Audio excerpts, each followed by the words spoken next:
മദ്രാസ് ഭദ്രാസനത്തിന്റെ പള്ളികൾ കോയമ്പത്തൂർ റീജിയണിലുള്ള കുറേ പള്ളികളുണ്ട്. ഇപ്പം ഞാൻ ഉദാഹരണം പറഞ്ഞാൽ ഈറോഡ് നമുക്ക് തമിഴ് കോൺഗ്രിഗേഷൻ ഉണ്ട്, നമ്മുടെ മലയാളി പള്ളിയുണ്ട്, മലയാള പള്ളിയുണ്ട്.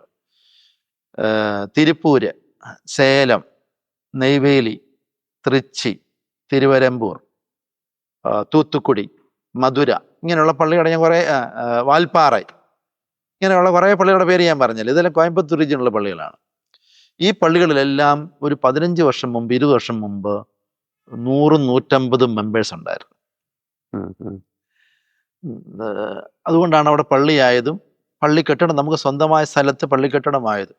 ഇവരെല്ലാം നാട്ടിൽ നിന്ന് മൈഗ്രേറ്റ് ചെയ്യപ്പെട്ട ജോലിക്ക് വേണ്ടി വന്നവരാണ്. ഇപ്പം നെയ്വേലി ഒരു സിറ്റി എടുക്കാം. നെയ്വേലി ലിഗ്നേറ്റ് കോർപ്പറേഷൻ എന്ന് പറഞ്ഞൊരു പബ്ലിക് സെക്ടർ വലിയൊരു എസ്റ്റാബ്ലിഷ്മെന്റ് ഉണ്ട്.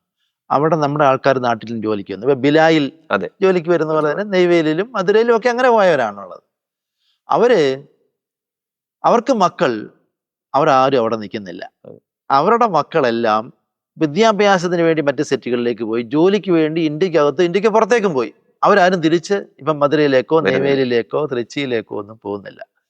ഈ ജോലി കഴിയുന്നവർ, ലിഗ്നേറ്റ് കോർപ്പറേഷനിൽ നെയ്വേലി ജോലി ചെയ്യുന്നവരാരും അവിടെ സെറ്റിൽ ആകുന്നില്ല. അവർ നാട്ടിൽ കേരളത്തിൽ വീട് വെച്ച് കഴിഞ്ഞു. ഇവിടുത്തെ ജോലി സമ്പാദ്യം കൊണ്ടും അവര് അവിടെ വീട് വെച്ചിട്ടുണ്ട്. റിട്ടയർമെന്റ് കഴിഞ്ഞാൽ റിട്ടയർമെന്റിന്റെ പെൻഷൻ കാര്യങ്ങളും കാശുകളും വാങ്ങിച്ച് അവർ നാട്ടിൽ പോയി താമസിക്കുക. ദാറ്റ് മീൻസ് ഈ ഇടവുകളിലെ പള്ളികളിലെ മെമ്പേഴ്സിന്റെ നമ്പർ കുറഞ്ഞുകൊണ്ടിരിക്കുക.